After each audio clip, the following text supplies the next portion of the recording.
kung ano yung gusto namin andyan. Isa-isang kasambahay, isa-isang tagbabantay, pero ang magulang namin wala sa tabi namin. Binigay ng Panginoon sa amin yung buhay na kailangan para na sa amin. Yung buhay na kailangan maghirap para makakain. Yung buhay na isang kahig, isang tuka. Yung buhay na kailangan namin dumiskarte kung paano kami mabuhay. Year 2013,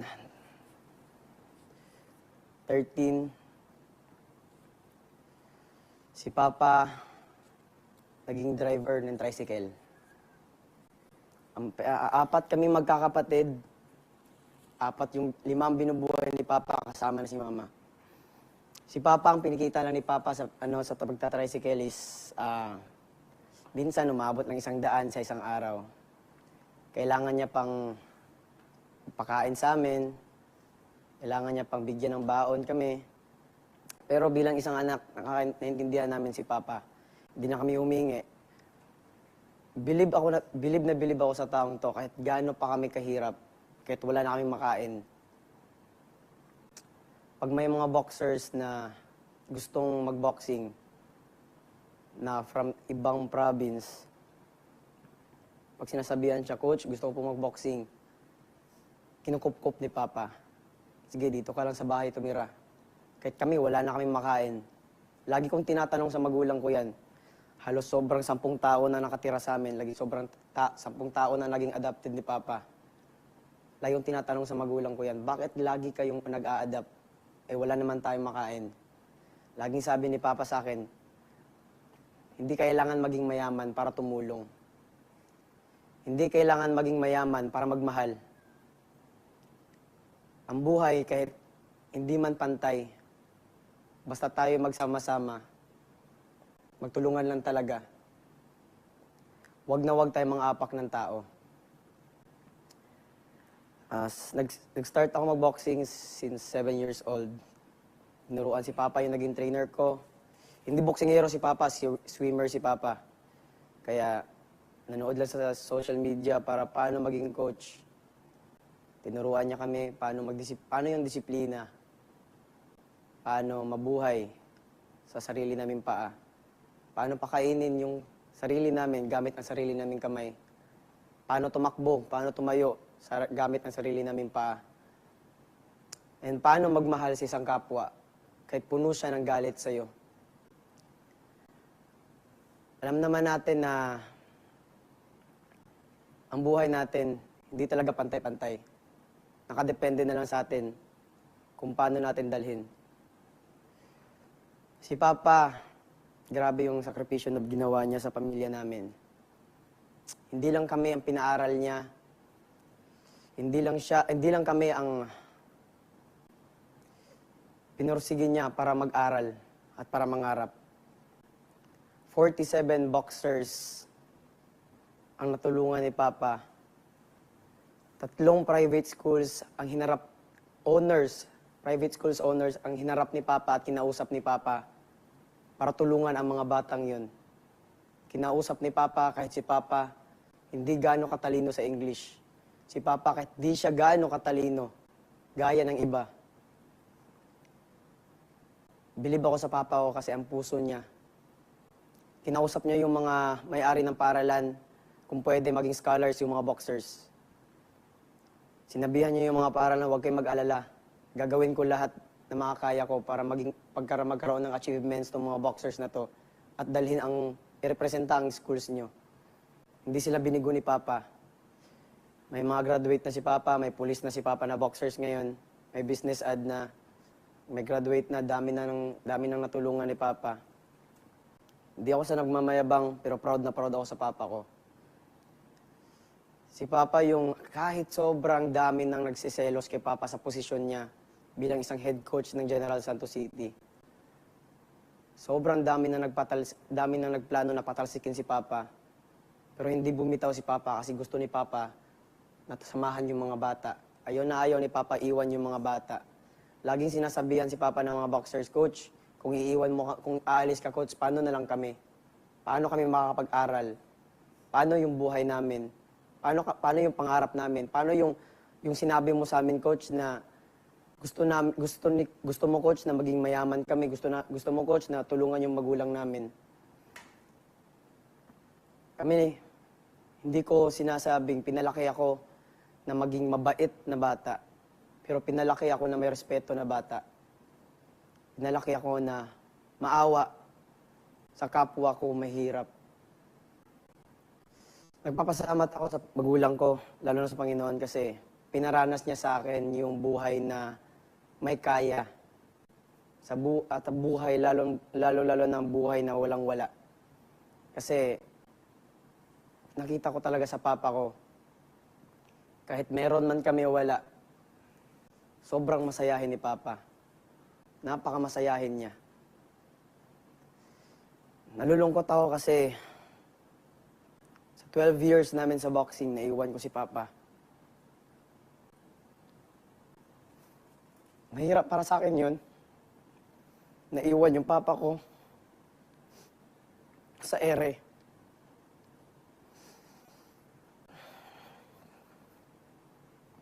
Nasasaktan si Papa pag sinasabi kong, Pa, ayoko na mag-boxing.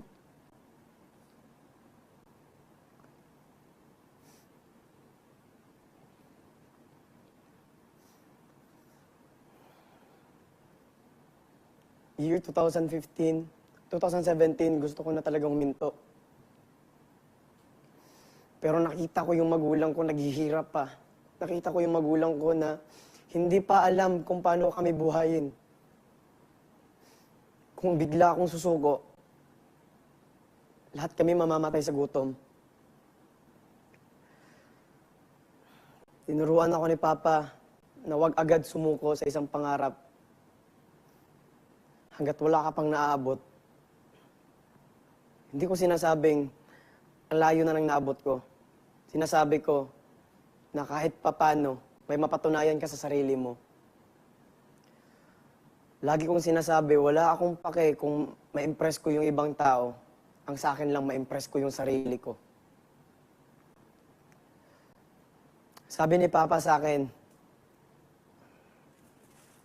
kung kaya ko, kung gusto kong yumaman, dapat magkaroon ako ng maraming kaibigan. Yes, sobrang dami kong kaibigan. Si Papa, sobrang dami niyang kaibigan. Sabi pa ni Papa sa akin, para maging mayaman ka, magkaroon ka ng 1 milyon na kaibigan. Kung kaya mo 2 milyon, gawin mo 2 milyon.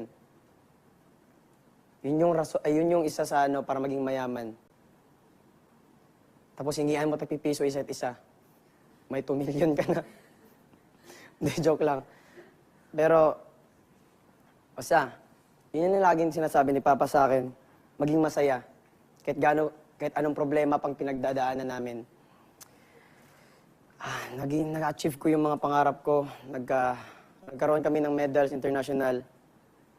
Nagka-abroad kami sa sarili namin pawis. Napaaral namin ang sarili namin simula grade 4. Napakain namin sarili namin simula nag-umpisa kami mag-boxing. At tulungan ko si Papa at si Mama, nagsimula kami mag-boxing. Grabe ang taong to. Kahit gaano pa kadami ang offer sa kanya sa abroad, hindi niya iniwan yung Jensen para sa mga bata. Kahit yung abroad na yun, is kayang-kaya kaming buhayin. Kayang-kaya maging kampante yung buhay namin. Pero hindi niya ginawa. Dahil hindi lang kami ang pamilya niya. Hindi lang kami ang inisip niya. Kasi maraming kabataan na kailangan siya. Proud na proud ako sa Papa ko kasi may boxing gym kami dati na tinitreiningan, kaso dinimolish ng isang kapitan. May sarili kaming lupa, kaso nasa bukid. Nag-decide si Papa na lumipat sa bukid para doon magsimula ng bagong buhay. Ang dami naming struggles na pinagdaanan sa buhay pero hindi kami sumuko. Itong background ni Papa, yan yung sarili naming boxing gym. Yan yung boxing gym na puno ng donation. sobrang daming taong nagtiwala kay Papa. Hindi lang yung magulang na mga batang mahihirap, kundi yung mga bilyonaryong taga sa amin. Nagmamayari ng mga paaralan, mga negosyante. And kung sino ako, kung ano yung nakikita nyo sa akin, ganun si Papa. Kung nakita nyo maging padiskarte ko, ganun si Papa. Kung nakita nyo yung magiging masiyahin ko, ganun si Papa.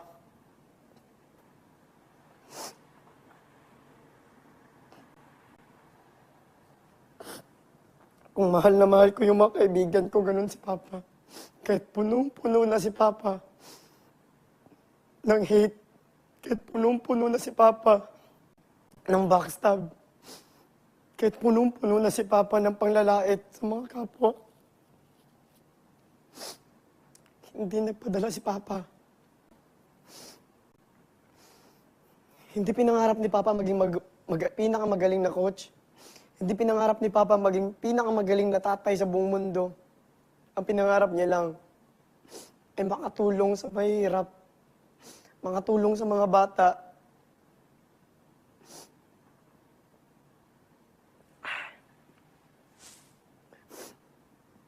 Yung Papa ko, para sa akin, siya yung totoong best friend ko.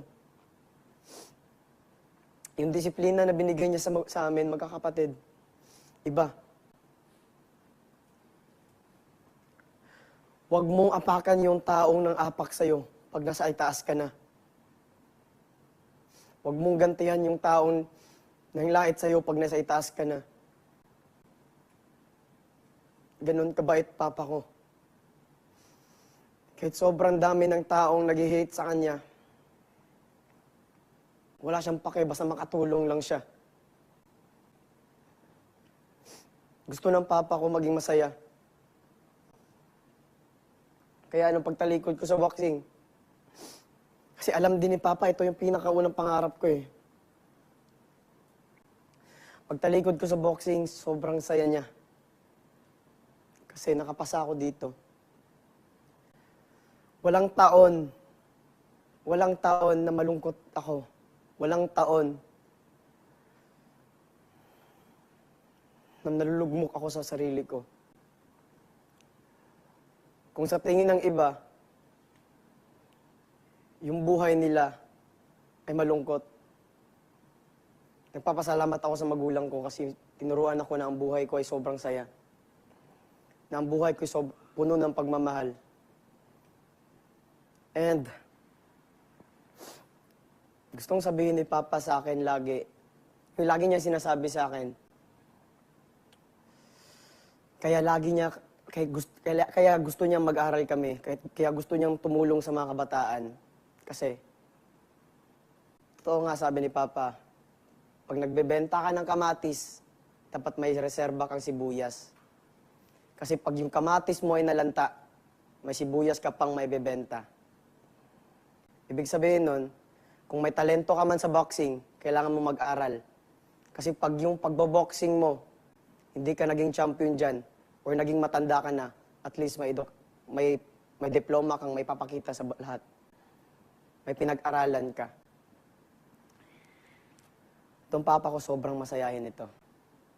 Kaya, sana, kahit papano, na-inspire ko yung mga nanonood, lalo na kayo mga kaibigan ko, sa kwento ng buhay ko, at lalong-lalo na sa taong to. Sobrang mahal siya ng Panginoon. Yun lang po, Kuya. Salamat po.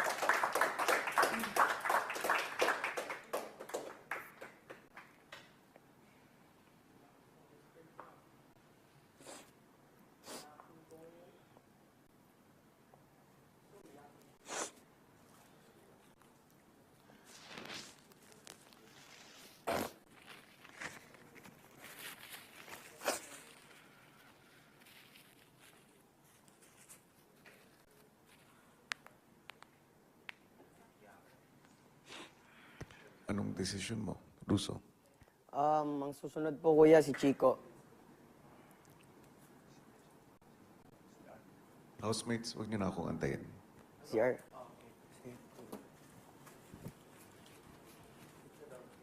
Hingi sa daw siya. Hingi. Chico. Di ba siya mapili sa sinasunod? Tagak ning tagaw.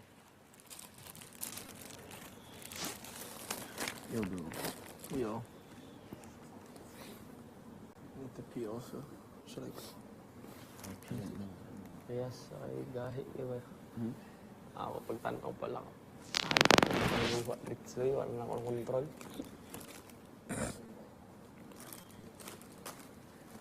I hope we can keep the Nadapos ako emosyon. I hope we can keep the shirts after. Yeah.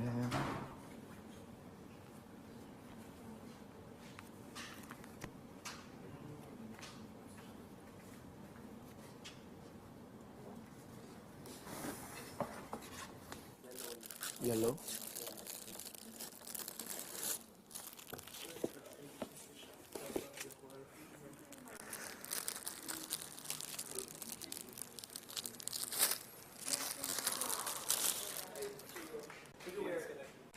Oh. Ah?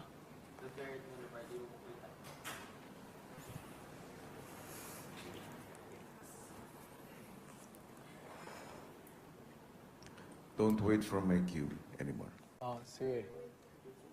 Sige.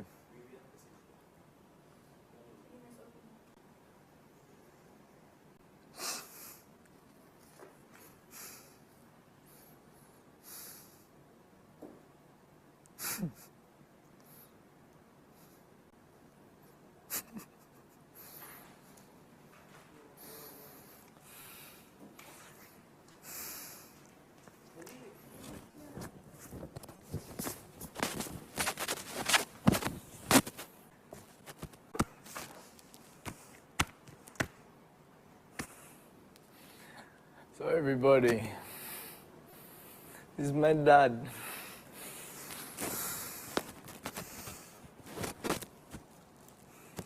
This guy helped me in so many ways, but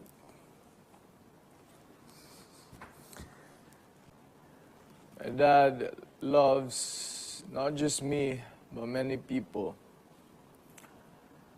Even though na yung mga neighbors lang niya, he would help them. The neighbors na you were in yung need ng money, he would help them. I wasn't parang like this right now because growing up, he wasn't really there. I didn't understand that. Up until recently lang. So nobody guided me. My mom was busy as well. We had a good life, I think, when I was up until grade 4, but I didn't really know. It went down. The construction went down, so parang it was hard. But I didn't know because he didn't tell us naman din. Pero the most important thing is there was food sa table. I was fed. So, kahit from may magatid sa akin, grade 1 to 4, it just changed. Nagsisikad ako agad. On the day, parang, may sikad. Hintay ka ng sikad. Sikad yung, hindi yung tricycle, yung parang may out na magtikad. So, confused ako, but I was like, okay lang, I don't mind. When I graduated, grade 6, I was happy. And then, first year high school. I got into this school, na maganda talaga. And then, I was confused. Because in Dipolog, I get to eat so much. So much food. But in Cebu, sometimes there's no food. But there's rice. So, first year high school, I was like, oh, bakit? Like, parang, it's just rice there. And then, like my dad said na, Anong nasa table mo, kakainin mo. I was hungry. I was so hungry. Because I got in intrams because actually football, I love so many sports then. I like this sport and that, but I don't want to join Boy Scout. So I was lucky na when I played intrams, I scored and then parang people hugged me. That's when I really liked football, guys. So, yung training iba sa football. Like we run parang this much kilometers. So we in short training is like 3 hours minimum. So when you get home, parang from grade school, you have like, wow, you have food. You get home, you see rice, and parang you're confused. Oh, man, I'm hungry. But in my head, I was like, you got into this really good school. So, sometimes it's, diba, it's mahirap na parang walang taste minsan. So that's when I start putting toyo. I don't know how to cook. I was first year. That's when I put toyo. Man, it tastes so good. Isipin mo na lang, totoo talaga yung sinabi, isipin mo na lang na baboy yan. And then, minsan may food, pero walang laman. Parang like ground beef lang. Ground beef lang, walang laman. So, parang tasteless pa rin. So, I put ketchup. So, minsan walang ketchup, walang bola-bola. That's when I talk to my sister. I knock and I tell her na gutom. Still feel it. Gutom. And she just gives me this genuine smile na parang walang problema. She tells me, Chico, let's sleep it out.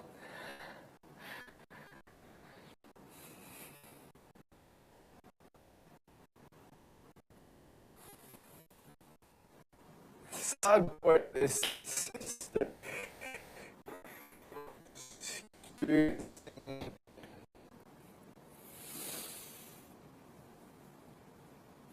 But there's still rice, so minsan, fast forward time to time, minsan I pretend na I'm full, I pretend na I ate, sa bahay ng kaibigan ko, I ate. So, she can eat kasi maliit lang yung bola-bola. I ate, wala kang malakas, so I take a bath. She's done, she goes down. I go up, and I eat the same food for almost at least 3-4 times a week. And then one of my katulong, my boy, sabi niya, lagyan mo ng oil. Masarap yan. So, inigyan ko ng oil, ketchup, toyo, all together. Sipin ko, baboy yan. Sipin ko, chicken yan. It's all mentality lang eh. Because the most important thing, I never blame my dad or my mom. Kasi wala sila dyan. But, I have school. It's a really good school. And I'm happy. Minsan, in school, because I don't have much allowance.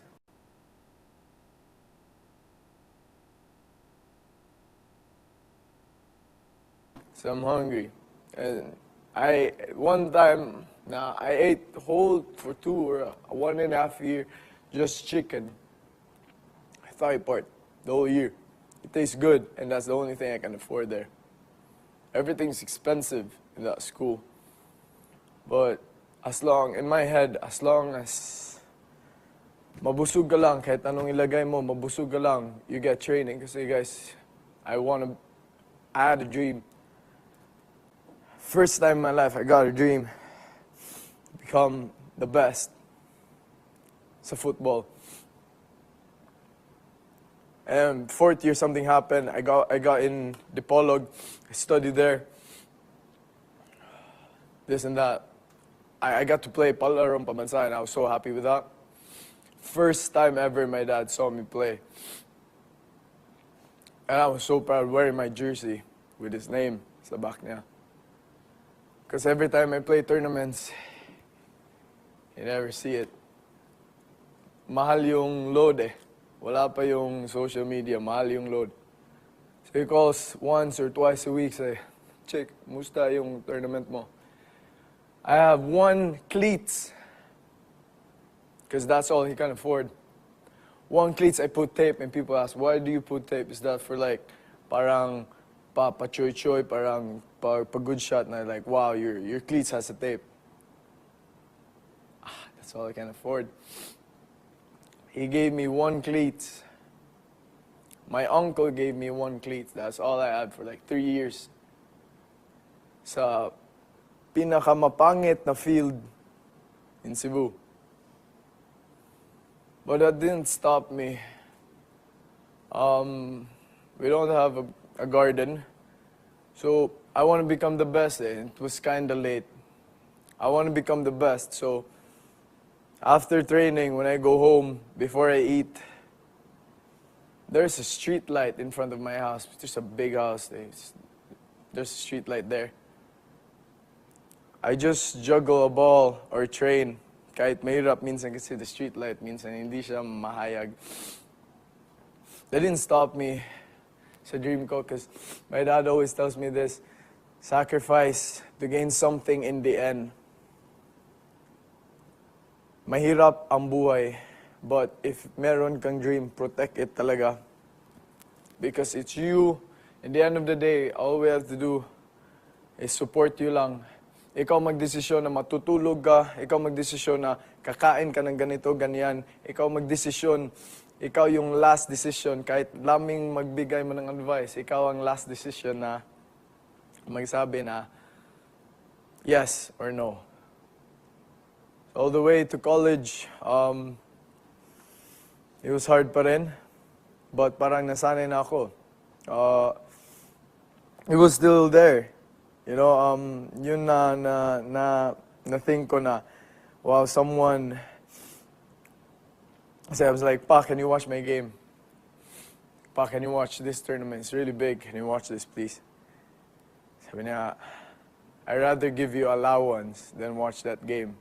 Yung plete mahal eh. So I think 1,600 ata yan. I'd rather give us allowance, me and my sister. That's when I realized na, he loves me so much kahit wala siya doon. Kasi, I know he loves me so much kasi he calls almost every day kahit mahirap yung load.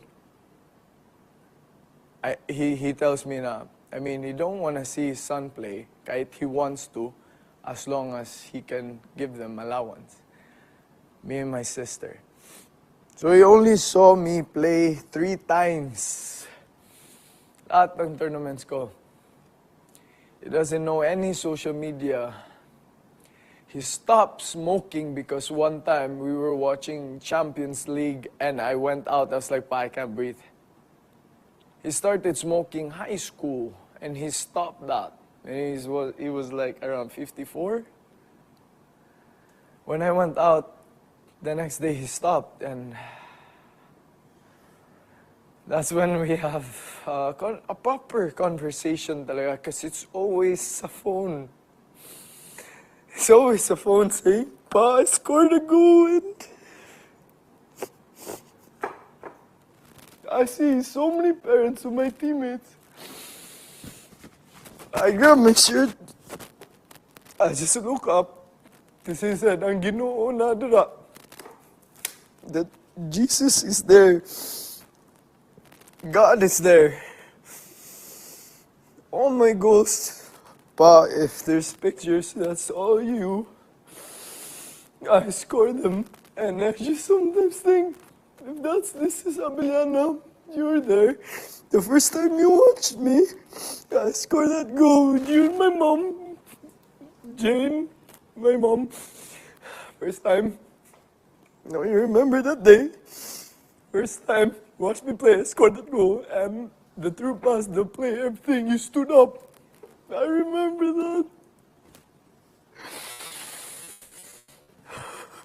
I was so proud scoring that goal. I didn't even care about my teammates. So, thank you. I know I won't be in Singapore because of you. I know I won't be picked up in an international football league because of you. Those trips in Vietnam, I know. I won't be there because of you.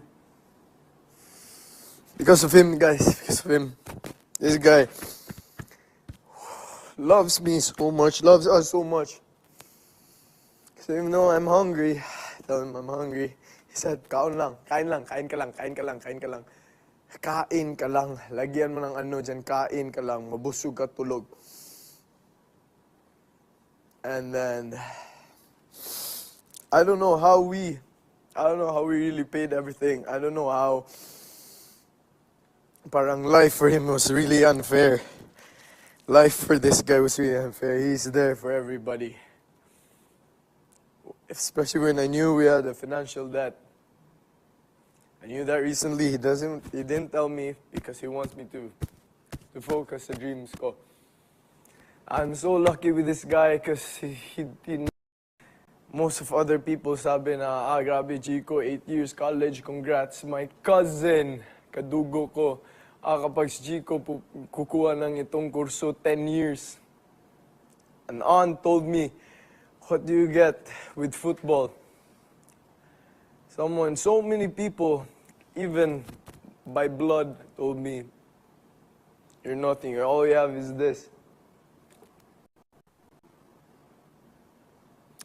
That's why I don't find compliments, but I'm like, oh no, I don't see it. In my head, this guy, I don't know how, but he's my idol. He's my idol forever, and I can see minsan na, there's a story also na some taxi drivers, kasi maglalakad ako, maghintay ng jeep. Minsan, may taxi drivers may sabi, kilala ko papa mo, si Ipus. Sabi na, I worked for him sa construction back then. Kahit wala akong pinagtapos. Kahit alam niya na may ginagawa ko mali, sabi niya, yung tao, may iba. Kahit yung tao, grabe yung records nila. Sabi niya, makatulong ka, tulungan kita, bibigyan kita ng pagkain.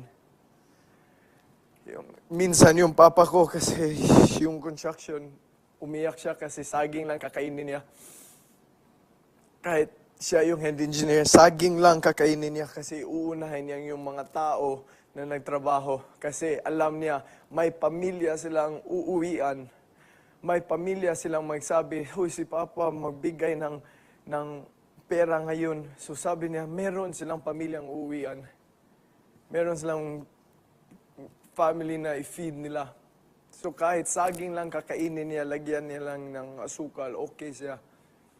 Basta uunahin mo yung tao na may kailangan.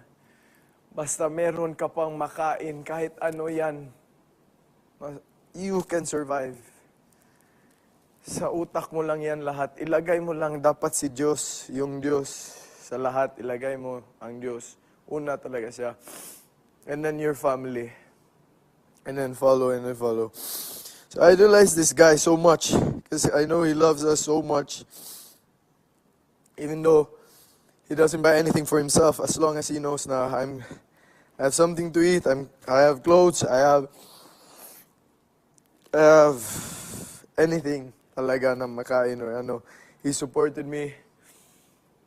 So this is my dad, guys. I love him so much, and I don't know how he survived. He doesn't even want to tell me. But he loves me so much, not just me, but everyone who needs help. Even if we have so much debts, he finds so many ways talaga. Kahit he wants to give up, he find ways, you can find way. Because he said, if you wake up, you have 24 hours to change your future. If you can help someone, help them. It's not about how much you have, it's how much you can help that person. Because even if kahit yung tulong mo, hawak lang sa kamay, pasakan, na tulungan mo yan kasi mahirap siya mag-stand up, help them. They need it. Yun lang po. Salamat kuya, and he's my dad.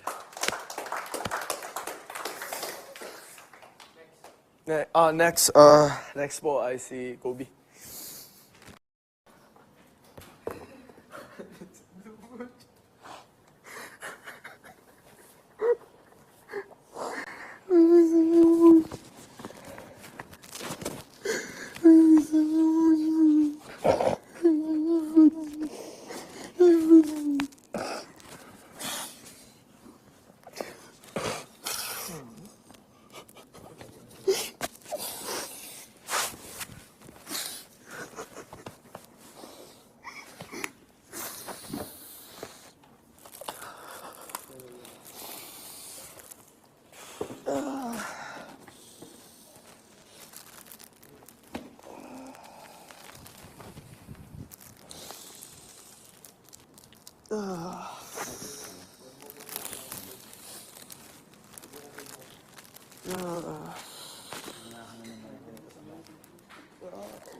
Use the toilet first. Use the toilet.